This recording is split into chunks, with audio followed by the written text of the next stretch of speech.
Hello friends. आज मैं आपको मैथ का कुछ ऐसा ट्रिक बताऊंगी जिससे आप ऐसे मैथ को कुछ ही सेकंड में सॉल्व कर पाएंगे।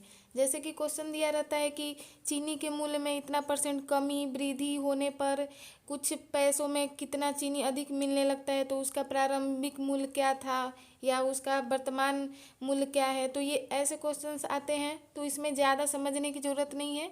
मैं आपको सिर्फ दो ट्रिक बताऊंगी जिससे आप प्रारंभिक मूल्य और वर्तमान मूल्य निकाल सकते हैं बस कुछ ही समय में। तो आइए देख लेते हैं हम पहले क्वेश्चंस को। पहला क्वेश्चन बोल रहा है कि चीनी के मूल्य में 10% कमी होने पर 360 रुपये में 4 केजी चीनी अधिक खरीदता है, तो वर्तमान तथा प्रारंभिक मूल्य क्या होगा। दोनों इस क्वेश्चन में पूछ रहा है। तो हमें क्या करना है, इसका ट्रिक देखिए। पहले ट्रिक से हम आज बताएंगे आपको।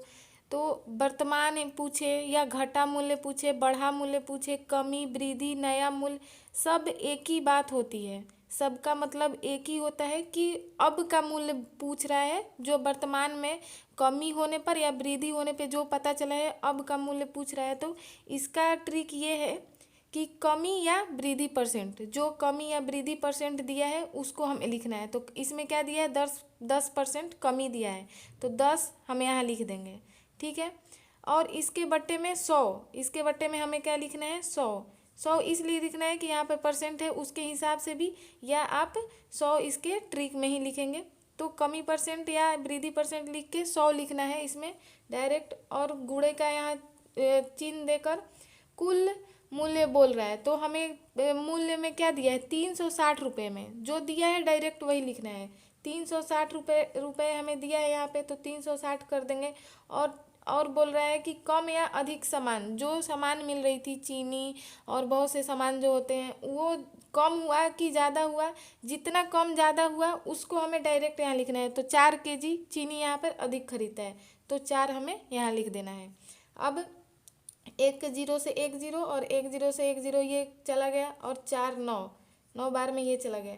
तो ये 9 हमारा 9 रुपये प्रति केजी क्या हमारा निकला, 9 रुपये प्रति केजी हमें चीनी का जो वर्तमान मूल्य है, अब जो मूल्य निकला वो 9 रुपये प्रति केजी। डायरेक्ट हमें इस सूत्र से बस एक लाइन बस लिखने की ज़रूरत थी और तुरंत इसका वर्तमान हम मूल्य निकाल लिए। अब हम देखते हैं कि इसका प्रारंभिक मूल्य क्या था। वर्तमान तो निकाल लिए, अब प्रारंभिक मूल्य हम निकालेंगे।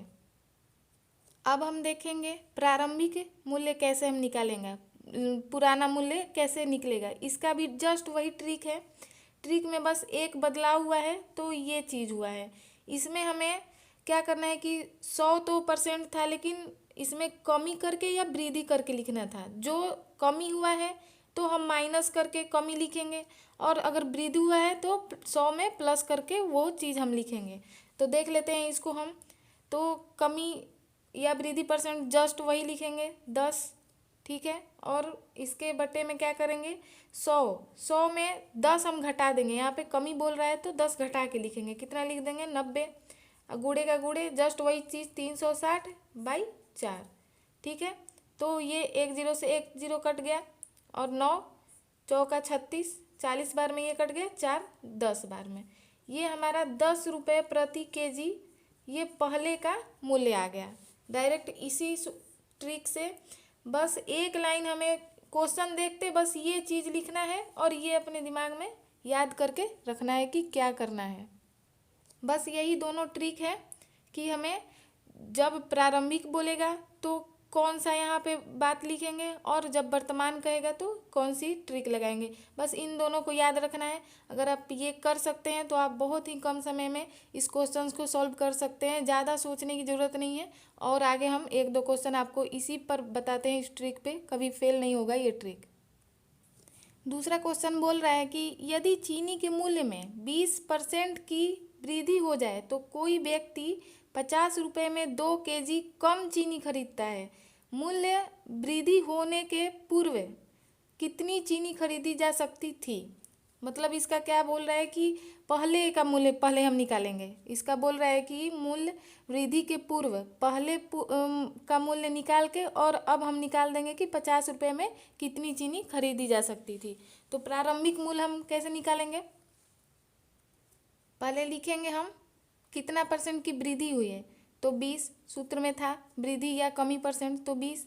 अब यहाँ पे वृद्धि हुई तो 100 में हम क्या 20 जोड़ कर लिखेंगे। आप ट्रिक देख लीजिएगा, 100 में 20 जोड़ के लिखेंगे तो कितना हो जाएगा 120, और गुणे लिखेंगे यहाँ पर, और कितने रुपए में 50 रुपये में, कितना केजी तो 2, बस हो गया। ये 6 बार में चला गया और ये 25 बार में चला गया 2 से, तो कितना आ गया 25/6। ये हमारा क्या आ गया प्रारंभिक मूल्य आ गया हमारा। प्रारंभिक मूल्य क्या था 25/6। इसे हम पूर्णांक में भी कर लेंगे या ऐसे ही कर लेंगे, पॉइंट में नहीं करेंगे, ऐसे ही छोड़ दे रहे हैं। तो जब हमें प्रारंभिक मूल्य पता चल गया तो क्या बोल रहा है कि मूल्य वृद्धि के पूर्व कितनी चीनी खरीदी जा सकती थी 50 रुपये में ही। तो क्या हम कर देंगे 50 रुपये में इतने के भाव से कितना चीनी खरीदी जा सकती है, तो 50 कर देंगे और इससे हम इसमें भाग कर देंगे 25/6 से। तो 6 इसके अगर बाई में है यहाँ पे तो गुणे में आ जाता है, तो 25/2 यहाँ 12 केजी चीनी अब हम खरीद सकते हैं। 12 केजी चीनी हम पहले खरीद सकते थे। इसी पे हम चेक कर लेते हैं ना, फिर से इसका वर्तमान जो मूल्य है उससे हम निकाल के देखते हैं कि 2 केजी चीनी कम मिलता है कि ना, तो यहीं पे हम देख लेते हैं।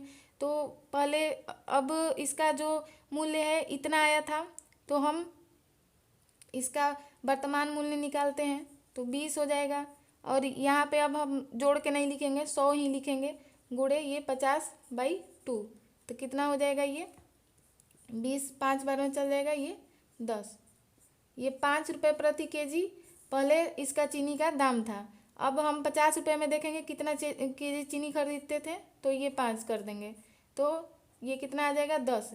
अब हम इसका 10 केजी ही चीनी खरीद पाएंगे और पहले हम 12 केजी खरीदते थे, तो अंतर कितना है 2 का अंतर है ना। तो यहाँ बोल रहा है कि मूल्य वृद्धि हो जाने पर हम 2 केजी चीनी जो है कम खरीदते हैं, तो जस्ट यही कम यहाँ पे निकल गया, मतलब कि ट्रिक सही है, दोनों पे काम कर रहा है।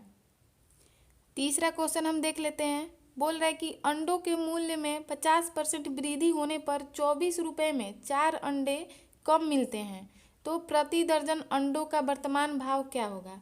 क्वेश्चन क्या बोल रहा है कि वर्तमान, तो वर्तमान का हमें सूत्र याद है, क्या हमें करना है 50% वृद्धि, यहाँ देख रहे हैं हम 50 लिख देना है। वर्तमान में हमें कुछ बढ़ा घटा कर नहीं लिखना होता है, डायरेक्ट 100 लिखना होता है, गुणे यहाँ पर 24 रुपये में 24 कर देना है, और कितने अंडे कम मिल रहे हैं 4। अब हम कर देंगे इसका 2, ये 4 6 और 2 से ये 3 बार में 3 रुपये का एक अंडा मिल रहा है हमें। 3 रुपये का एक अंडा मिल रहा है, तो हमें क्या बोल रहा है प्रति दर्जन अंडों का वर्तमान भाव क्या है। तो जब एक अंडे का मूल्य 3 रुपये है तो 12 अंडों का कितना होगा 12 गुणे 3 36 रुपये। 36 रुपये के हमें 12 अंडे मिल जाएंगे, ये हमारा आंसर होगा।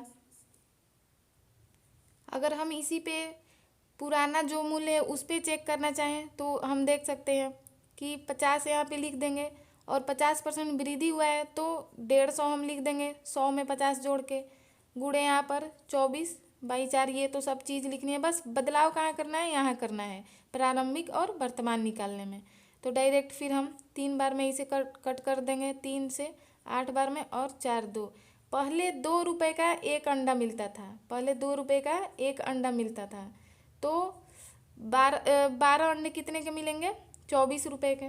24 रुपये के 12 अंडे, एक दर्जन अंडे जो हैं 24 रुपये के। अब एक दर्जन अंडे कितने के 36 रुपये के। तो क्या बोल रहा था क्वेश्चन 24 रुपये में 4 अंडे कम मिलते हैं, तो 24 रुपये में ये 12 अंडे मिलते थे, और इसके हिसाब से हम लगाएंगे 24 रुपये में कितने अंडे मिलेंगे 3 रुपये का एक है, तो 24 रुपये में 8 ही अंडे मिलेंगे, 24 तो 4 कम हुआ। ये 12 अंडे मिलते थे और इसके हिसाब से 24 रुपये में 8 ही अंडे मिलेंगे, 4 कम अंडे मिले ना। तो यहाँ पर यही क्वेश्चन बोल रहा है कि 24 रुपये में 4 अंडे कम मिलते हैं।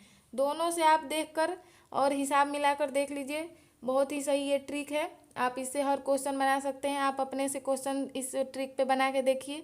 अगर कोई भी दिक्कत आए हमें कमेंट करिएगा आप, और ऐसे ही हमें लाइक कमेंट करते रहिए और हमारे चैनल को सब्सक्राइब करते रहिए। धन्यवाद।